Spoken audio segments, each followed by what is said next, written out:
All right, I'm here with Southeast Girls head basketball coach John Harder.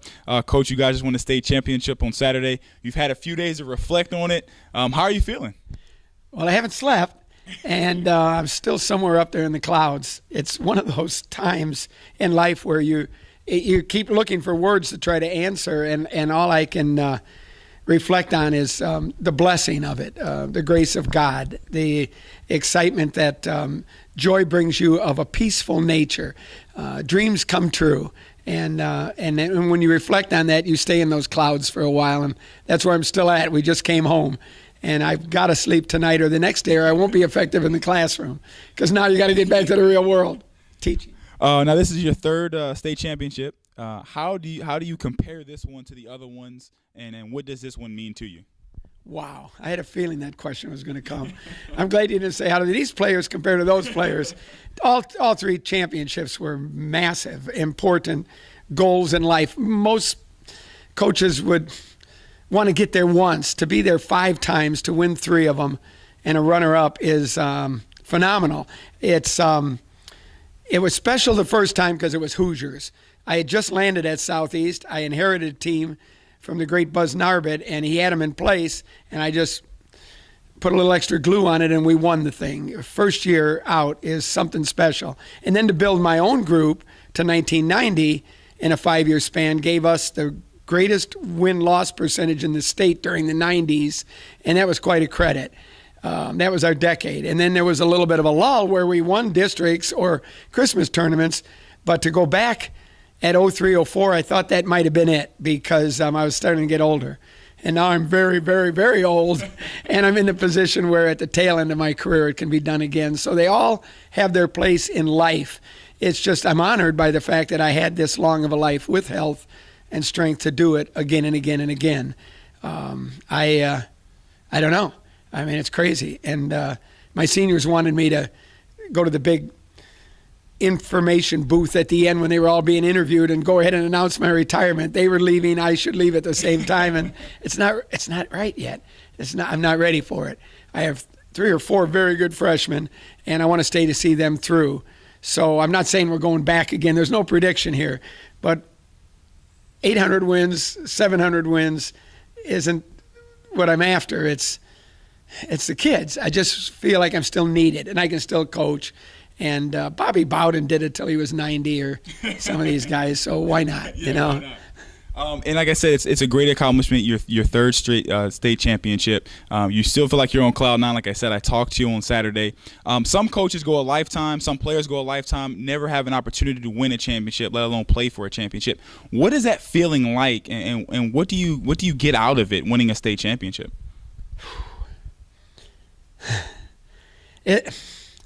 There's hardly any words to describe it. I call it a peacefulness that your mission is accomplished. I asked the kids to think after the morning of the district championship what it would be like to go to the regional championship morning when you woke up, and then to wake up the morning after a state championship. You greeted me with the phone. I hadn't even hardly walked out of the auditorium, and it was that kind of congratulations from the people that care about you. The Bradenton Herald from the Sarasota Herald Tribune was there in mass, photography and interviews and excitement to see those kids' eyes. D'Angela Mathis said after the first set of interviews, I like this. I can work with this. And I'd been there, and I'd had that opportunity before. And to do it one more time, there was nothing like church yesterday morning. There was nothing like a Sunday morning. I was in March Madness. I was in Hoosiers. I was in my childhood all over again, because I went to every state tournament since I was 14 years old, dreaming that as a player or a coach, I'd have that chance. And that was 50 years ago, and I'm still with that same dream. And that there is no feeling like the morning you wake up after a state championship. I can't equate it to other than the birth of my children, when you can see that kind of joy and relaxation and happiness for my maker and obviously the community. We went around fellowship yesterday, and everybody had the church went, the community went. It was packed, and I started it, and I said, I want everybody to remember their favorite moment of the day yesterday. And each person said a different thing. Rhonda, the wife, said when the buzzer went off. And my mother reiterated that because it was, pop into the balloon, it was over, and you knew it was done, the buzzer. But for me, it was honestly when I turned around and saw orange and blue everywhere. Of all the games that were played, and I was at most of them all week long, nobody brought the fans like Southeast did. What an honor. I mean, I had a lot of special moments, but nothing is special when I turned over my shoulder and it was massive. It was orange and blue everywhere. I was so proud of the community, proud of this interview, proud that people would acknowledge it. Dick Vitale knows about this. I know he does. And I love him and appreciate all he's done for humanity. It's not his interviewing and the work on the television, is what he does for the world, the community. And I know he turns around many times at the Duke, North Carolina games and sees the people cheering for those boys that are on the court or those girls that are on the court. And that's what I felt proud of, that I was there to manipulate, to organize, to instigate in some way joy and happiness to so many, many people. Well, and it's funny you say that. I talked to Dwayne Wade early in the season. He said the same thing. He says after winning a championship, the steak tastes a little bit better. The breakfast orange juice tastes a little bit better. Everything just seems to be a little bit better. You talked about your kids and how much they mean to you. We know about the record. We know about the district championships and the state championships. As a coach and a man, what is it like to be able to have so many of your older kids come back to you from the 80s and the 90s and just say, Coach, I love you, congratulations, more as a person and what you've done for them in their personal life and away from the basketball court? Wow. Dave, that fan group that I turned around and saw, there were players there from the 85 championship, the 90 championship, the 03 and the 04 when we went to state.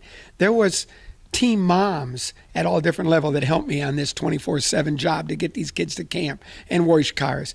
There were students that were regular students back when that had me after the game take photos with their children. I found out so much about the last 30 years of being here as their mentor and their teacher by walking out of that arena and seeing them all lined up for photographs.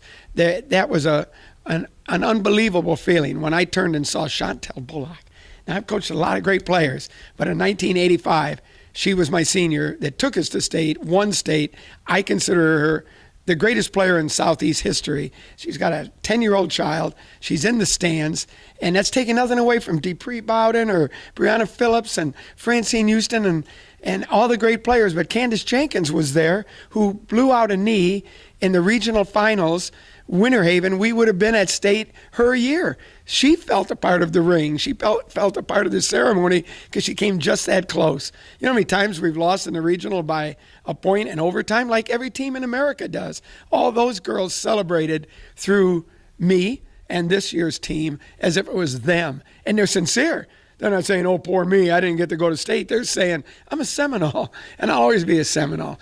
And this is our team and our coach and our community, and they're very proud. It brings it home to Manatee. And you get that feeling. I've been to the home games. Like I said, I was at Lakeland. I saw the rush of emotion in the Final Four. I wasn't able to make the championship game itself, but like you said, just a rush of emotion. Everyone being so happy for you and genuinely happy. You talked about it a little bit earlier. You jumped the gun on me. I know everyone talks about leaving on top, leaving after winning a championship, whether it's a player or a coach. How do you feel right now as a coach? You look great. You say you feel healthy. Is there a situation where you think that you'd wake up one morning and say, you know what, I think this is it? Or do you think it's going to be something where you might have to say, I need to get out of it? I mean, you seem like you still got so much left in you. That's a great question. And there's no crystal ball, and only God knows. But I think I'm going to know when he tells me. I don't want to leave the position by age or a number or because someone tells me to. I want to leave because I know it's right. Because when you leave, you can't come back. And if you leave and you have regrets, then you're going to be missing it and hurting too much in life. I don't want to hurt. I want to get to the stage where I know it's best for the kids in the school that I move on. When I look at these freshmen and I can see in their eyes they need me, and they came here for me and they want me, there's no way I'm leaving before the freshmen graduate. I've got that much energy at least. And then you're looking at, 68, 69, and you say, what is that number? Then maybe you start thinking of the number. To me, I've got to still contribute. I still have to feel like I can do something for them. And if I ever hit that wall, and coaches tell me you'll walk in the gym someday and you'll know you'll hit that wall and you can't go in anymore, I believe them that they've had that feeling, but I have not been close to that. I felt this championship was 85 all over again. It was the same blame coat and the same saddle shoes. It wasn't anything different for me. Maybe they look at me with less hair, but I didn't recognize me with less hair or gray hair or whatever. I feel exactly the same as I did when I got out of college, and that's exciting, but it's also a little sad. I don't want to keel over in the courts someday. I want to know, that I'm still productive and helping the kids. You have to teach first to be a coach, and my classroom's important to me. So the kids have changed in and out over the years, and the block schedule and all the stuff that administration pulls on you. But the coaching is still my passion, and it still burns. But I don't know for how much longer. I'm realistic enough to know that I'm moving a little slower.